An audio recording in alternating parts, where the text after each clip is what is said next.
आज हम देखने वाले हैं कि सीटेट को पास करने के लिए कुछ टैग वर्ड होते हैं और इन टैग वर्ड्स को आप अगर पहचान लेते हो तो बहुत ही आसानी से आप जो है कि पेपर में सही ऑप्शन को चूज कर सकते हो। तो दो प्रकार के ऑप्शन होते हैं, एक होता है पॉजिटिव और दूसरा होता है निगेटिव। तो पॉजिटिव कैसे पता करेंगे? क्योंकि देखिए, कोई भी जब हम उत्तर देंगे तो उसमें जो पॉजिटिव वर्ड होगा उसमें एक तो पॉजिटिव तरीके से पूछा जाएगा, मतलब सकारात्मक उत्तर देना होता है, दूसरा नकारात्मक उत्तर देना होता है।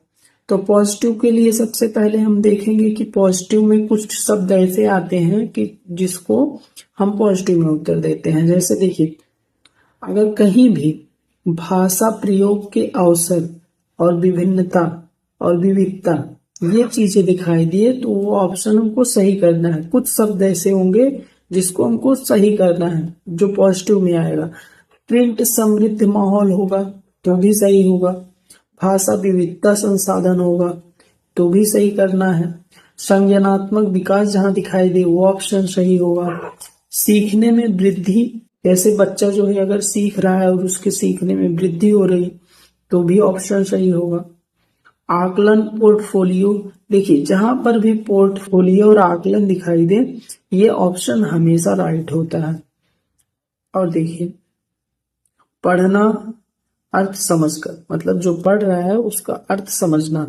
फिर देखिए, लेखन मौखिक विचार, जो लेखन मौखिक विचार है, जो लिखेगा उसके विचार क्या है, ये जहां पर दिखाई दे वो ऑप्शन सही होता है।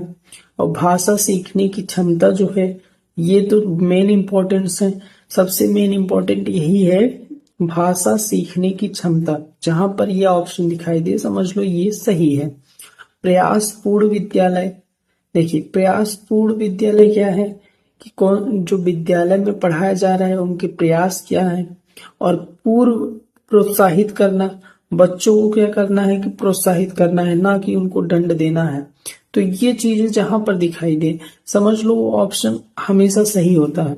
और कुछ निगेटिव वर्ड होते हैं जिसको आपको नकारात्मक में अगर उत्तर पूछेगा तो वो लगाना है। कहीं भी अगर सुंदर लेखन या लिखावट दिखाई दे तो ये नकारात्मक है, क्योंकि कुछ बच्चों की हैंडराइटिंग अच्छी होती है और कुछ बच्चों की हैंडराइटिंग अच्छी नहीं होती। दूसरा होता है काव्यात्मक भाषा। तो देखिए, हमेशा बच्चों को जो पढ़ाया जाएगा ना वो उनकी मातृभाषा में पढ़ाया जाएगा, हमेशा उनकी मातृभाषा को वरीयता दी जाती है, ना कि काव्यात्मक भाषा को। जहां पर भी याद करना होगा वो भी गलत, वो भी ऑप्शन गलत होगा। स्मरण करना ये भी गलत है। ये रटना और स्मरण करना ये जो है हमेशा गलत होता है। वैज्ञानिक, देखिए वैज्ञानिक विधि द्वारा तो बच्चों को समझाया नहीं जा सकता, क्योंकि बच्चे हैं छोटे, उनको वैज्ञानिक विधि से तो आप समझा नहीं सकते। शब्दावली, शब्दावली जो है कि बहुत कठिन नहीं होनी चाहिए, तो ये भी नकारात्मक है।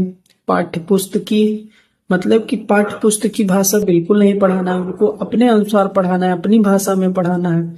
ज्ञान पर बल, ना कि उनके ज्ञान पर हमेशा बल नहीं देना चाहिए कि उनके पास कितना ज्ञान है, मतलब अपने अनुसार उनको पढ़ाना चाहिए। कहीं भी बाधा दिखाई दे, जटिलता दिखाई दे, ये नकारात्मक उत्तर होता है। और मानक भाषा पर बल देना, मानक जहां पर भी मानक शब्द दिखाई दे समझ लो ये नकारात्मक शब्द है, वहां पर हमको नकारात्मक में ही उत्तर देना है। देखिए, ये हमेशा मानक भाषा जहां आती है ये हमेशा नकारात्मक होता है। और बच्चे की मातृभाषा को अस्वीकार करना, मतलब बच्चा जब छोटे से जो मातृभाषा में पढ़ा है तो हमेशा उसको स्वीकार करना चाहिए, अस्वीकार नहीं करना चाहिए। तो बच्चे की मातृभाषा को हमेशा क्या करना है, स्वीकार करना है। अगर अस्वीकार दिखाई दे तो ये निगेटिव हो जाता है।